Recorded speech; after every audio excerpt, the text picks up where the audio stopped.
Il est 8h30. Merci de passer cette matinée avec nous. Nous sommes le lundi 26 avril 2021. Immédiatement, la revue de la presse et des médias israéliens relayée par Radio J.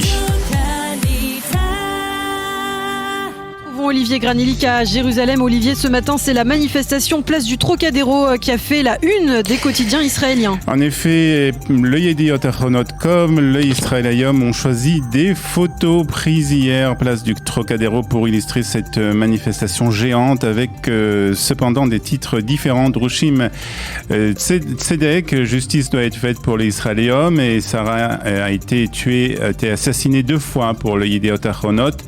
Le quotidien explique que plusieurs milliers de juifs de France ont manifesté hier pour protester et demander que la justice soit faite pour Madame Halimi.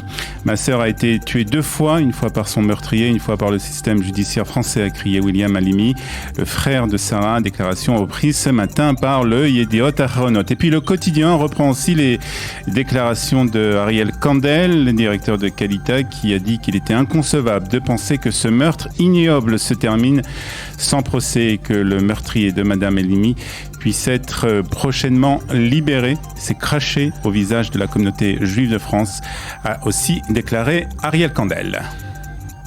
Et un ministre israélien a exprimé sa solidarité avec les manifestants qui réclamaient justice pour Sarah Halimi. Oui, il s'agit de Aryeh Deri, le ministre de l'Intérieur et chef du parti Chasse. Le Maariv nous apprend que Aryeh Deri a qualifié l'assassinat de Sarah Halimi de meurtre antisémite et a condamné la décision de la Cour d'appel de Paris de considérer Traoré comme un non pénalement responsable de ses actes. Aryeh Deri a ajouté aussi que l'injustice de cette décision était flagrante et incompréhensible. Et puis l'autre titre de l'actualité israélienne est évidemment politique, avec Benjamin Netanyahou qui essaye par tous les moyens de former un gouvernement. Oui, et pour les médias israéliens, tous les moyens sont bons, avec des fuites révélées par la chaîne 12 hier soir et le Israël Hayom ce matin. Selon la télévision israélienne, Benjamin Netanyahou aurait proposé à Benny Gantz d'être le premier au poste de Premier ministre dans un gouvernement de coalition. Et selon Amit Segal de cette même chaîne, Benjamin Netanyahou n'a pas vraiment l'intention de laisser sa place au ministre de la Défense, mais c'est une manière de faire échouer un gouvernement du changement en faisant monter la valeur de Benny Gantz auprès de Yair Lapid, qui pourrait se voir confier le mandat de former une coalition d'ici une semaine. Et puis la seconde proposition, c'est celle révélée par le Israël Hayom ce matin, et c'est celle faite par Benjamin Netanyahou à Aryeh Deri, une coalition avec le chef du parti Chasse qui deviendrait donc Premier ministre, et de ce fait permettrait à Gideon Sa'ar de rejoindre la coalition. Mais Aryeh Deri, ajoute le Israël Hayom, a rejeté cette proposition. Coronavirus à présent, il est question d'une nouvelle levée des restrictions sanitaires en Israël. En effet, la presse israélienne revient ce matin sur d'éventuelles levées de restrictions dans le cadre de la lutte contre le coronavirus. Cette annonce a été faite par le professeur Nachman H. Parmi les assouplissements étudiés qui pourraient être annoncés dès la semaine prochaine figure l'annulation des limites de personnes dans les transports en commun et les restaurants et l'autorisation de rassemblement de 500 personnes à l'extérieur. De plus, les salles de sport, les piscines pourraient être aussi accessibles aux personnes qui ne possèdent pas de passeport vert. Et puis Nachman H a averti que la crise sanitaire n'était pas terminée en Israël, mais que la situation était très bonne par rapport à celle de la majorité des pays du monde.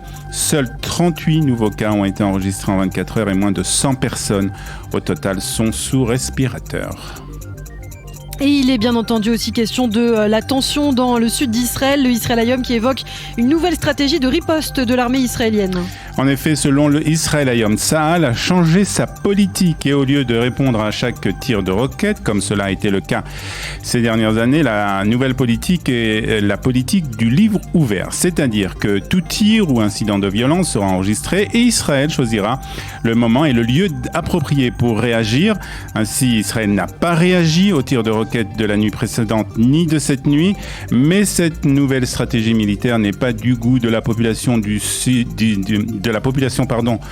d'Israël, et des habitants de Sderot déclarent au Israël Hayom qu'ils ont été oubliés par le gouvernement israélien. Enfin, pour terminer, Olivier, cette revue de presse, tous les quotidiens israéliens rendent un dernier hommage à Albert Elbaz, un créateur de mode israélien décédé à Paris à l'âge de 59 ans. Tu nous as fait rêver, tu nous as fait plaisir, a déclaré un des plus proches amis de ce créateur israélien. Il est né en 1961 à Casablanca au Maroc avant de grandir à Tel Aviv où ses parents se sont installés dès son plus jeune âge. Il entre en 1982 au Shenkar College, l'école de mode et du textile de Tel Aviv, puis s'envole pour New York après son service militaire.